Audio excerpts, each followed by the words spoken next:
Despite its several redeeming qualities, the Subaru legacy is clinging to life here in the United States. Today I'm going to try to find out why that is, and if the sport trim deserves its groundbreaking style.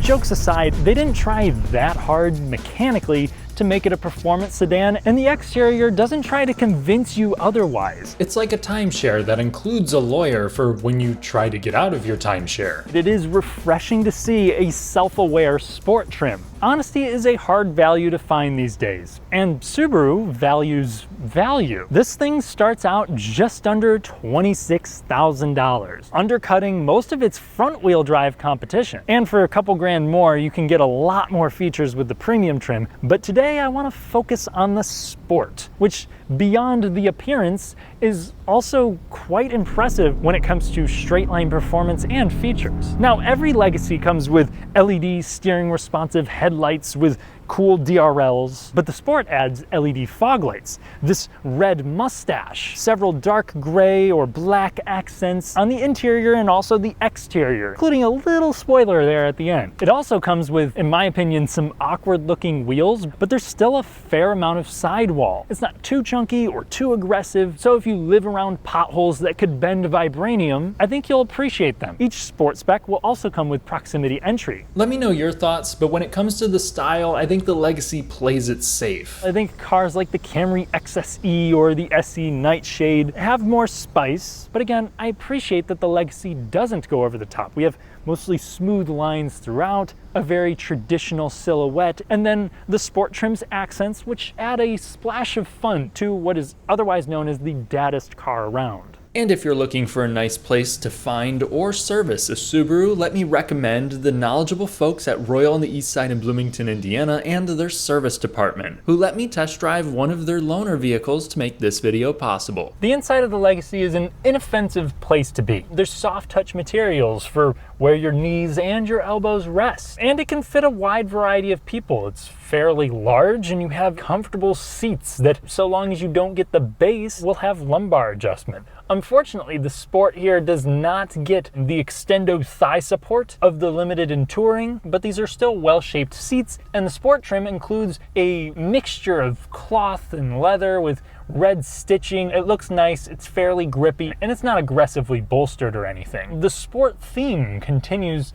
throughout some of the interior. There's a lot of dark and textured trim with more of that contrasty stitching. It doesn't feel super special, but at least they did something. And the Legacy basics here are also pretty good. For $35,000, the fit and finish isn't perfect, but it's good, as is the material quality. And there are a ton of features. For 2024, the Sport model actually gets a standard 12-speaker Harman Kardon sound system that includes a subwoofer, and it provides a pretty respectable sound experience. Maybe not as crisp as I'd like it, but plenty of punch. And we also have heated seats, a heated steering wheel. In Subaru's Trick driver focus system, it monitors your face and will alert you when you are distracted, but also allows you to tie your face into various memory settings. Now, when it comes to the tech, the Sport is going to have an 11.6-inch touchscreen with wireless Apple CarPlay and Android Auto, and it comes with a few physical controls, which I appreciate, as the other ones are integrated into this system, and it's still a little frustrating. It's certainly slower than the class average, doesn't get particularly bright or have a great resolution. Its saving grace is that it's easy to understand. You also have an analog gauge cluster, which I wish they did a little bit more here for the Sport trim, but that too is easy to read, and there's no available full digital gauge cluster or a head-up display to complement it. Subaru never really pushes tech too far forward, which makes me a little bit more confused as to why they went with this touchscreen, but at the very least, this is still a practical cabin with plenty of little storage cubbies, and there's still more than enough space for someone over 6 feet to be in the front and back at the same time. Plus, the cushions themselves provide great support. With the Sport, you have standard rear console vents and USB ports too. Though notably, if you're thinking about saving some money with this over the Subaru Outback, you will have far less rear headroom,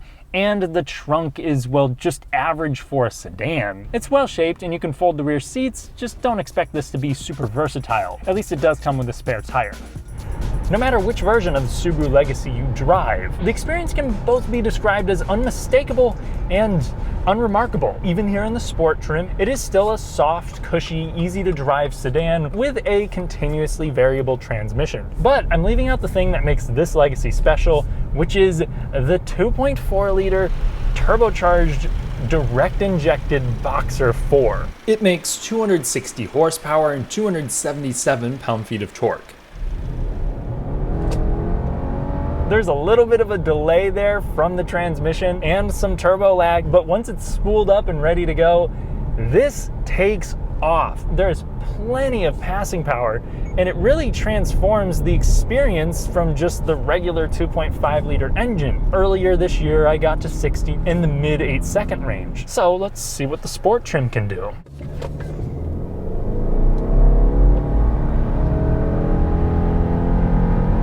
5.9 seconds to 60 makes it just as quick as the WRX GT I tested. Which does actually come with the same powertrain, but that runs on premium, which makes that especially embarrassing. And it also comes with the same transmission, though it's a bit better at fake shifting than this one. This thing is no joke, and it's really held back by the transmission. It just does not let it put the power down from a stop. This is more about giving you effortless acceleration, even well into highway speed. Or perhaps on your local back road, I'll put it into Sport Sharp. It definitely improves the response. The CVT does a good job of making sure the engine never feels labored, and it's not as jumpy as the old units. But when you involve boost, having a more direct, linear feeling, conventional transmission becomes more desirable. While it won't fool you into thinking it's a Lexus, it does provide a calm highway experience. There is a little bit of tire noise, some pronounced wind noise, and since you have the latest driver aids from Subaru, it does do a pretty good job at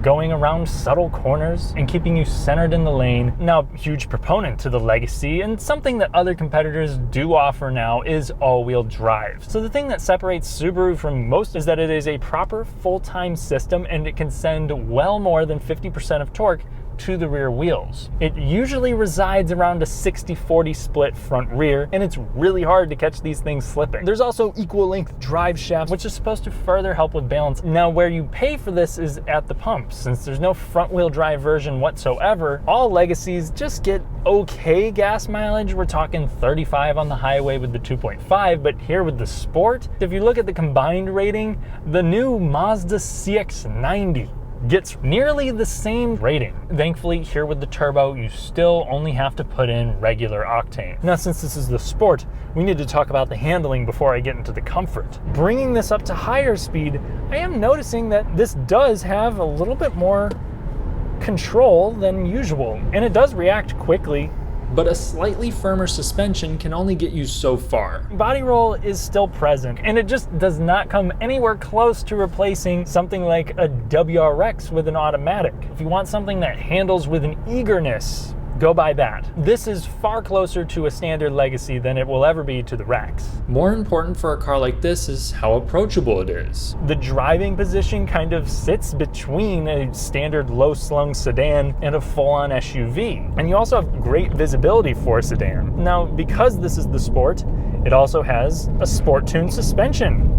Who would have thought? And you know, it's been a few months since I've driven a regular Legacy, but judging this on its own, it's a very planted car. And the quick steering ratio helps the Legacy feel capable, but it's not fun. The steering is predictably numb and leans toward the light side, and there's also just a bit of vagueness on center. The Sport feels more athletic in the corners, though it still fails to be engaging. And thankfully, this half-assed sporty treatment does not hinder the Legacy's status as a comfortable cruising sedan. Here on the worst road that I could think of, you will feel all of the medium-sized imperfections here in the road, but the smaller breaks in the pavement don't cause any jitteriness, and the larger stuff does not deal out much abuse. I don't think it takes things on the chin as well as an Outback does, but unless you're regularly testing your ground clearance, I think you could drive the Subaru Legacy anywhere and be at ease. So if you're worried that this firmer suspension is going to be too much for you, I would reconsider it. But if you would rather have a slightly more floaty experience with all the ball-busting torque,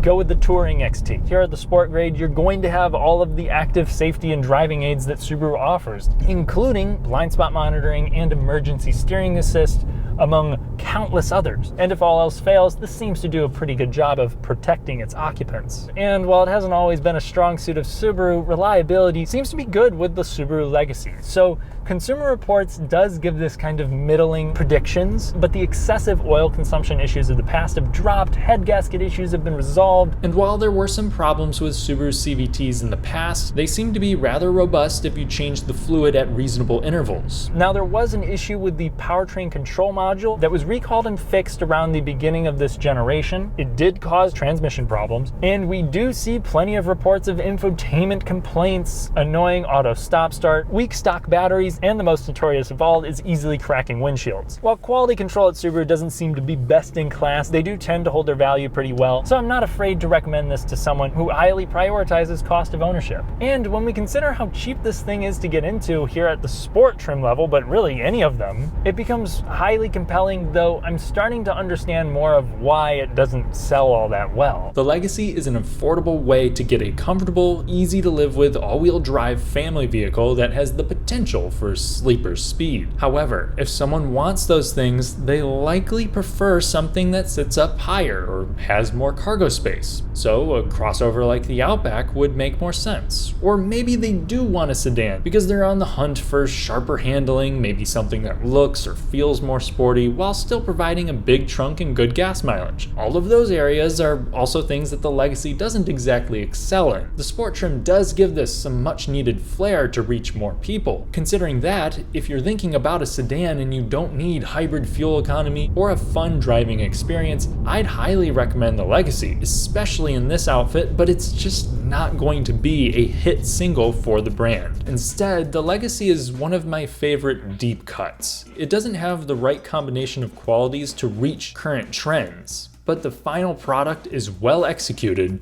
and I'm happy they still offer it. Thanks for watching. If you enjoyed the video, then please leave a like to help me break down the YouTube algorithm. Subscribe and hit the notification bell for more fun, detailed car content without fluff. Follow my Patreon for an additional podcast, and I'll catch you in the next one.